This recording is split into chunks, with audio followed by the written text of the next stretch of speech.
एक समय की बात है। रतनपुर नाम का एक गांव था। उस गांव में एक बहुत पुराना बरगद का पेड़ था, जिसमें एक जिन रहता था। वह जिन गांव के किसी भी व्यक्ति को देखता था तो उसके बारे में नकारात्मक भविष्यवाणी करता था और वह बातें सच हो जाया करती थी, जिसके कारण गांव के सभी लोग उसे मनहूस जिन कहते थे। गांव का कोई भी व्यक्ति उसके सामने आने से बचता था।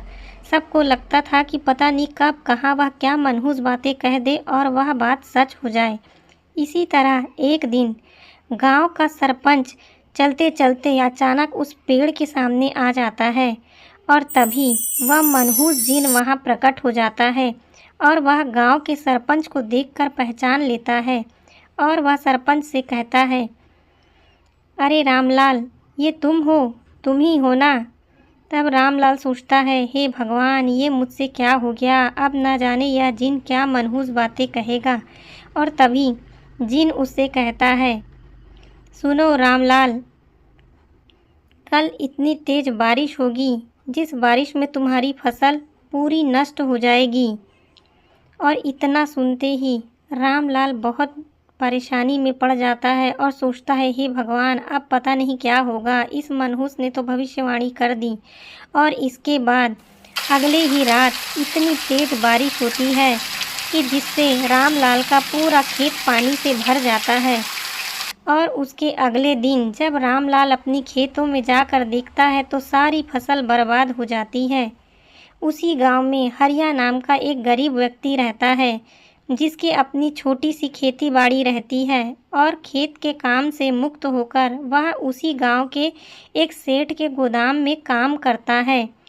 और एक दिन जब वह गोदाम से काम कर कर अपने घर वापस लौट रहा था, तभी वह सोचता है, हे भगवान, फसल तो इस बार इतनी अच्छी हुई नहीं है।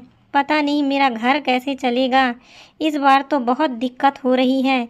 और ऐसा सोचते सोचते वह अपने घर की ओर आगे बढ़ ही रहा था कि वह अचानक उस पेड़ के सामने आ जाता है, जहां वह मनहूस जिन आ जाता है।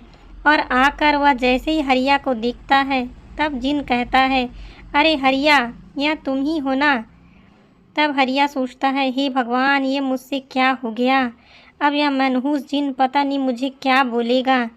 तब मनहूस जिन हरिया से कहता है, कल रात को तुम्हारे खेतों में कीटों का आक्रमण होगा और वे कीट पूरी फसल तुम्हारी चट कर जाएंगे।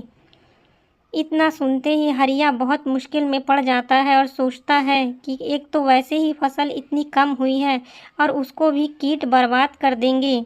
तब हरिया सोचता है कि क्यों ना मैं आज ही खेतों में कीटनाशक डाल दूं। इतना सोचकर हरिया तुरंत अपनी खेत की ओर जाता है और सारे खेत में कीटनाशक डाल देता है।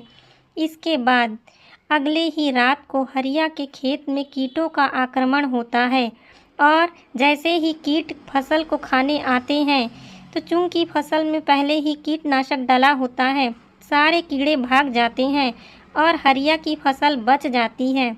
अगले दिन हरिया जब खेत में आता है और अपनी फसल को सही सलामत देखता है तो बहुत खुश हो जाता है और वह यह भी सोचता है, अरे यह चमत्कार कहीं उसी मनहूस जिन के कारण तो नहीं, उसने पहले से ही मुझे बता दिया था।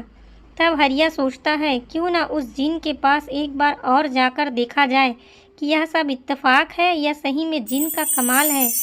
तब हरिया एक बार फिर उस जिन के आगे जाता है और जिन कहता है, अरे हरिया, तुम फिर से आ गए।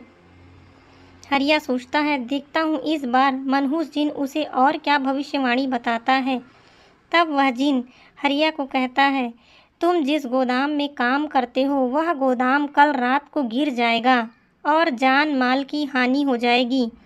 इतना सुनते ही हरिया के दिमाग में आता है कि क्यों ना वह जल्दी से जाकर अपने सेठ को यह सारी बातें बता दें।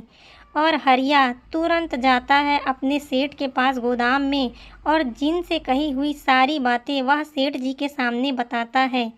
सेठ जी हरिया की बातों में विश्वास करते हैं और तुरंत गोदाम के सारा सामान और सभी लोगों को खाली करा देते हैं। और उस जिन के कहे मुताबिक अगले दिन वह गोदाम टूट जाता है, परंतु जान माल का कोई नुकसान नहीं होता है, जिसे देखकर सेठ जी हरिया के काम से बहुत खुश हो जाते हैं और उसकी सूझबूझ और चालाकी से खुश होकर सेठ जी हरिया को इनाम देते हैं। यह इनाम पाकर हरिया खुशी से फूला नहीं समाता है। अब तो उसे यकीन हो जाता है कि यह जिन का ही कमाल है और वह वापस फिर से उसी जिन के सामने जाता है, जहां जिन उससे कहता है, अरे हरिया, तुम वापस आ गए? क्या तुम्हें मेरे मनहूस भविष्यवाणी से डर नहीं लगता? हरिया कहता है, नहीं भाई, मुझे तुम्हारी भविष्यवाणी से कोई डर नहीं लगता, बल्कि मुझे तो ये लगता है कि तुम्हारी भविष्यवाणी ने मुझे बहुत बड़ी परेशानी से बचा लिया।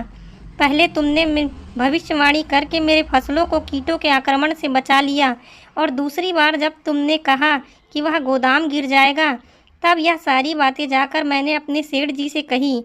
उन्होंने मेरी बात मानकर गोदाम खाली करा दिया, जिससे जान माल का नुकसान होने से बच गया, और सेठ जी ने मुझे खुश होकर यह इनाम दिया है। तभी जिन कहता है, क्या तुम्हें सच में ऐसा लगता है हरिया कि मैंने तुम्हें परेशानी से बचाया है? तब हरिया कहता है, हाँ बिल्कुल। तब जिन कहता है, सुनो, यह एक बहुत पुरानी कहानी है।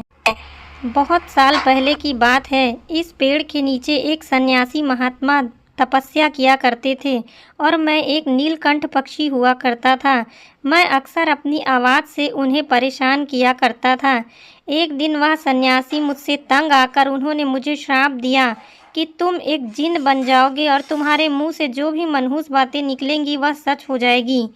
तब इतना सुनकर मैंने उस संत महात्मा से बहुत माफ़ी मांगी।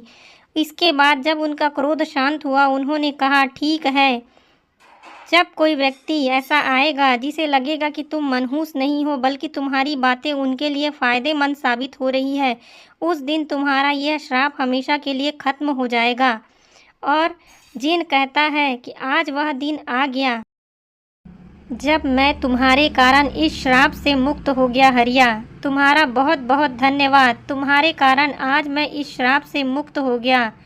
और इतना कहते ही जिन अपने पुराने रूप में लौट जाता है और एक सुंदर नीलकंठ पंछी बनकर आकाश में उड़ जाता है, और हरिया उसे भी धन्यवाद कहता हुआ अपने घर की ओर आगे बढ़ जाता है।